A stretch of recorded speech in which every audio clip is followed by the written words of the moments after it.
From the 1011 Now streaming studio, this is 1011's Morning Pulse. Sponsored by Murray Roofing.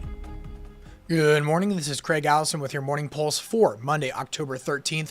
Our first story this morning on the international side. The remaining living hostages are back in Israel after 2 years of war. The release of 250 Palestinian prisoners is now underway, as is the release of more than 1,700 Palestinian detainees from Gaza held by Israel without charge. President Donald Trump addressed Israel's parliament saying, quote, "This is the historic dawn of a new Middle East," and called on Israel's president to pardon Prime Minister Benjamin Netanyahu. But a lot of updates have been happening this morning, so be sure to stick with us at 1011 Now for more.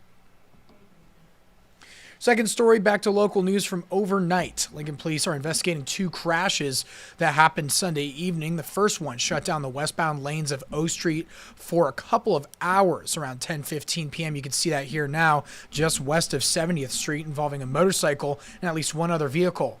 The motorcyclist was taken to a nearby hospital by paramedics with Lincoln Fire and Rescue, and their injuries are not life-threatening. And the second crash, which you can see here now, then happened a little after 11 p.m. at 27th and Cornhusker, where at least 4 people were hospitalized. At least 2 vehicles were involved in this crash, shutting down the intersection for roughly an hour.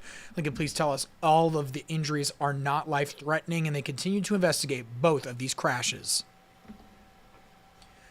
Your third story, the Gering Police Department is continuing an investigation from Friday after finding human skeletal remains on the north side of the Scotts Bluff National Monument. Authorities say they are working on forensic examinations. Early Saturday, Chance Engelbert's family shared they were contacted by police about the remains.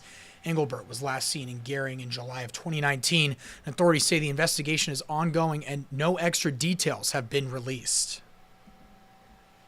Your fourth story, a crash involving a semi-truck sparked a fire on Interstate 80 near exit 291 by Shelton yesterday afternoon.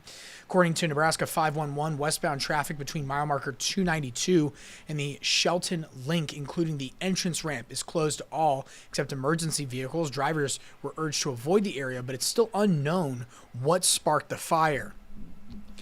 And wrapping things up on the lighter side, off-leash dog bar is the second bar of its kind in the capital city, allowing dogs inside and off the leash to play.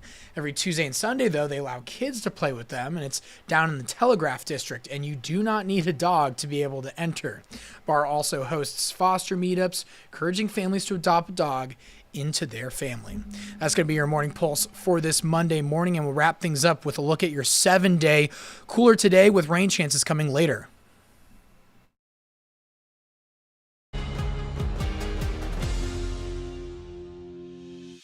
You've been listening to 1011's Morning Pulse. Watch, listen, stream on the 1011 Now app, on YouTube, or wherever you get your podcasts. Sponsored by Murray Roofing.